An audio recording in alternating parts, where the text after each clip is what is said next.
आज जानते हैं ACL लिगामेंट इंजरी के बारे में। क्या ACL injury without surgery treatment हो सकता है? क्या जो है बिना सर्जरी के ACL लिगामेंट का ट्रीटमेंट पक्का गारंटेड है, और है तो कैसे है?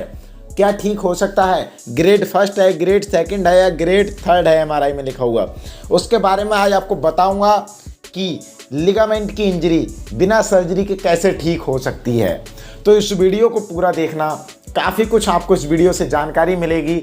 अगर इस वीडियो को लास्ट तक आप लाजमी देखते हैं तो चैनल पे पहली बार आए तो चैनल को सब्सक्राइब कर दीजिएगा, नोटिफिकेशन ऑल पर प्रेस करके, क्योंकि आपको पता है मैं ऐसे ही यूजफुल कंटेंट आपके लिए बनाते रहते हैं। अगर आप चाहते हैं पेन फ्री रहना तो आप इस चैनल को सब्सक्राइब कर सकते हैं। देखिएगा ACL लिगामेंट इंजरी होती क्या है। देखिए ACL एक लिगामेंट होता है, एंटीरियर क्रूसिएट लिगामेंट। तो ये लिगामेंट जो होता है हमारे फीमर और टिबिया से अटैच होता है। अगर मैं आपको समझाऊं कुछ इस तरह से कि मान लीजिए ये मेरा जो है ऊपर वाला फीमर बोन है। मोबाइल को जेब में रख देता हूँ, रिकॉर्डिंग होगी, थोड़ी बहुत दिक्कत आवाज़ की आ सकती है क्योंकि रिकॉर्डिंग आवाज़ से इसी से करता हूँ मैं। तो सबसे पहले मान लेता हूँ मैं ऊपर वाली हड्डी ये है और नीचे वाली मेरी ये है, तो ये मेरा लिगामेंट है। अब लिगामेंट समझ लेते हैं पहले, तभी इसी के बारे में आगे आपको समझ में आएगा कि लिगामेंट इंजरी कैसे उचित है, इसका इलाज। देखिए पहले समझ लेते हैं लिगामेंट करता क्या है। लिगामेंट ये है, अब लिगामेंट आगे नीचे टिबिया का जो है टिबिया से अटैच है। अब ये आगे पीछे जाने का काम करता है कि हमारी हड्डी ज़्यादा आगे या पीछे लचक ना रहे घुटने में। तो घुटना ऐसे ऐसे स्टेबल ज़्यादा इधर उधर ना घूमे, फ्लेक्सिबल ज़्यादा आगे की ओर ना जाए, अपने एंगल से एक एक्सिस पे रहे, तो ये ज़्यादा लचक नहीं रहती है। अगर ऐसी लचक आने लगती है तो समझ जाएंगे कि ACL की इंजरी हुई है। तो इसकी जांच कैसे करते हैं वो भी मैं आपको अभी बताऊंगा। ये मैंने आपको एक उदाहरण दे दिया कि घुटना जब ऐसे ऐसे हिलने लगता है तो ACL की इंजरी कॉमन होती है। अब मानते हैं ACL की इंजरी होती कैसे है। ACL की इंजरी ज़्यादातर स्पोर्ट्स प्लेयर को या फिर किसी को भी हो सकती है जो गिरा है या कोई एक्सीडेंट हुआ है, घुटने के बल घुटना ट्विस्ट हुआ है, तब जो है ये इंजरी कॉमन हो जाती है। इसके अलावा मैं आपको बता दूं ये इंजरी होती कैसे है, इसके कौन कौन सी ग्रेड में होती है, कब बिना सर्जरी के इसका ट्रीटमेंट उचित है। तो सबसे पहले मेरे पास एक बनाना है जो कि मैंने केला पहले ही छील लिया। अब थोड़ा साफ कर लेता हूँ मैं इसे और खा भी लेता हूँ। अब मैं आपको समझाता हूँ केले के उदाहरण से। तो आप सोच रहे होंगे केला क्या है। केले में मैं आपको ग्रेडिंग सिखाऊंगा कि लिगामेंट की ग्रेडिंग कितनी होती है, कौन कौन सी ग्रेडिंग पे कौन सा ट्रीटमेंट बेस्ट होता है। तो ये लिगामेंट टूटने के हिसाब से मैंने केला लिया है, हालांकि और कोई सा फल ले लेते हैं कुछ और भी समझाने के लिए। केले पे फोकस मत करना, आप अपने काम पे फोकस कीजिएगा। तो ये मैंने लिया है grade first, grade second, grade third. Grade third पे कंप्लीट टीयर होता है जिसमें सर्जरी 100% होती है, बिना सर्जरी के उसमें कोई ट्रीटमेंट नहीं रहता। और अब ग्रेड सेकंड और ग्रेड फर्स्ट पे बात करेंगे, जो कि ग्रेड फर्स्ट क्या होता है। ग्रेड फर्स्ट होता है यानी कि 25% लिगामेंट टूट जाना, यानी मिल्ड मतलब बहुत कम, मॉडरेट छोटी सी इंजरी हुई है लिगामेंट में, और वो हमारे जो है फिजियोथेरेपी से ही ट्रीट हो सकती है। और ग्रेड सेकंड मतलब आधा हमारा लिगामेंट टूट गया है, यानी आधे से ज़्यादा तक भी, ठीक है। तो ग्रेड थर्ड में कंप्लीट टीयर हो जाता है, ग्रेड सेकंड तक जो है हाफ इंजरी मान लेते हैं। तो ग्रेड फर्स्ट करके मैं दिखाता हूँ आपको। ये मेरा जो है नॉर्मल लिगामेंट है। अब मैं इसको तोड़ के दिखाता हूँ, केले को थोड़ा सा तोड़ूंगा तो मेरा ग्रेड फर्स्ट का कहलाएगा। अब देखना इसके फाइबर थोड़े से टूटने लगे, अगर मैं थोड़ा जूम करके भी आपको दिखाऊं तो कुछ इस टाइप से देखिएगा।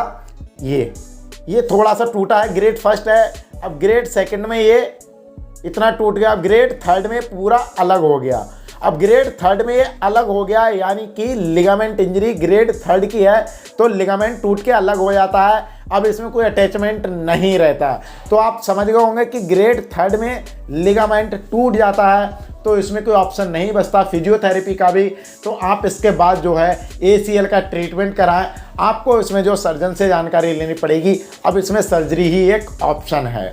ग्रेड फर्स्ट, ग्रेड सेकंड तक तो जो है फिजियोथेरेपी अहम भूमिका निभाती है, लेकिन इसके बाद ग्रेड थर्ड में जो पोस्ट सर्जरी के बाद फिजियोथेरेपी का अहम रोल रहता है। ऐसा नहीं रहता है, फिजियोथेरेपी सर्जरी के बाद रहता है, लेकिन ग्रेड 3 में पहले कुछ नहीं होगा, आप कुछ भी कर लें। ग्रेड 3 में आपको पहले सर्जरी का ओपिनियन बेस्ट है, आप अपने आके सर्जन से जानकारी लीजिए।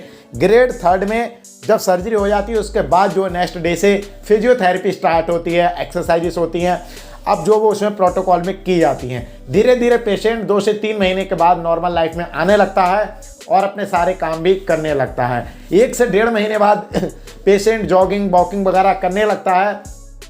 अब मैं एक चीज़ और बता दूं आपको, ACL की वीडियो बहुत बड़ी ना हो जाए, लेकिन मैं आपको मेन तो सवाल आपको इस वीडियो में कवर कर ही लेता हूं, क्योंकि ACL एक ऐसी समस्या है, पेशेंटों को बहुत डाउट रहते हैं कि क्या ACL में हम चल सकते हैं। सबसे पहली बात, अगर ACL की इंजरी हुई है तो ACL में पेशेंट चल सकता है, जी हाँ, लेकिन ACL में आप सोचेंगे मैं रनिंग कर लूँ, बहुत तेज नहीं कर पाएंगे। अगर मैं फॉर एग्जांपल आपके लिए एक बात कहूँ कि आपको कोई थप्पड़ मार के चला गया या आपकी जेब से कोई फ़ोन निकाल के ले गया, अब आप सोचें कोई चोर आपकी जेब से फ़ोन निकाल के ले गया, मैं उसको भाग के पकड़ लूँ, तो हिम्मत नहीं है आप में कि आप उसको पकड़ पाएँ।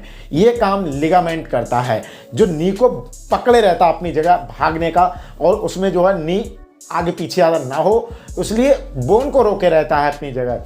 तो आप वो नहीं कर सकते, नॉर्मल लाइफ में चल सकते हैं, सब कुछ कर सकते हैं। एक एग्जांपल मैं आपको और देता हूं, आप अगर 20-25 साल के हैं और आप भागना चाहते हैं तो आप भाग सकते हैं वही, लेकिन अगर आपसे मैं कहा जाऊँ आपकी दादी या दादा 60-70 साल के हैं, उनसे भागने को कहा जाए तो क्या वो भाग सकते हैं? जवाब होगा नहीं, क्योंकि वो सिर्फ चल सकते हैं, डेली नीड काम कर सकते हैं, लेकिन भाग नहीं सकते। ऐसे ही ACL को समझ लीजिए, अगर ACL की इंजरी होती है तो उसमें हम सारे काम तो कर सकते हैं, लेकिन चल भी सकते हैं, दौड़ नहीं सकते, स्पोर्ट्स वाले काम नहीं कर सकते, हैवी काम नहीं कर सकते, सीढ़ियाँ चढ़ने में कठिनाई हो सकती है, नॉर्मल सीधा चलने में कोई दिक्कत नहीं होगी।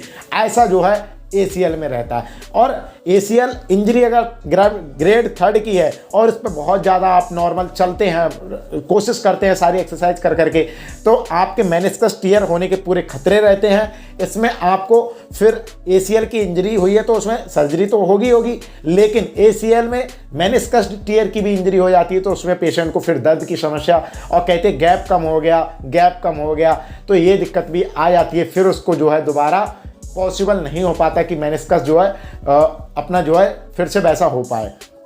तो फ्रेंड्स, ये मिथ निकाल दीजिए कि ACL में चल नहीं पाते हैं।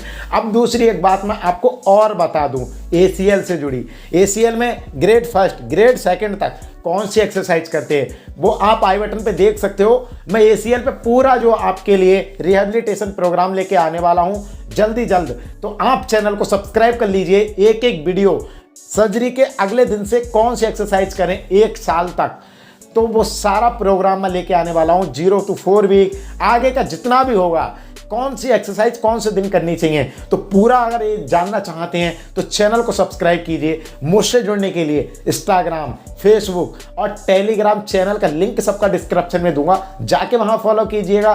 और मैं कमेंट सेक्शन की वीडियो लाते रहता हूँ, आप जो कमेंट करते हो तो उन पे भी मैं आसानी से आपको वीडियो में समझाते रहता हूँ। अगर आपका कोई सवाल है तो आप मेरे नीचे दिए गए टेलीग्राम ग्रुप में चैनल में ज्वाइन हो जाइएगा। वहाँ भी मैं यहाँ से वीडियो डालने से पहले वहाँ मैं कुछ ना कुछ अपडेट कर देता हूँ। सोशल मीडिया पे जुड़ सकते हो, वहाँ भी मैं कुछ ना कुछ नया लाते रहता हूँ। मिलता हूँ क्वेश्चन वीडियो के साथ में। पेन फ्री रहना चाहते हो चैनल को सब्सक्राइब और लाइक कर दीजिएगा। मिलता हूँ क्वेश्चन वीडियो के साथ में, तब तक के लिए बाय।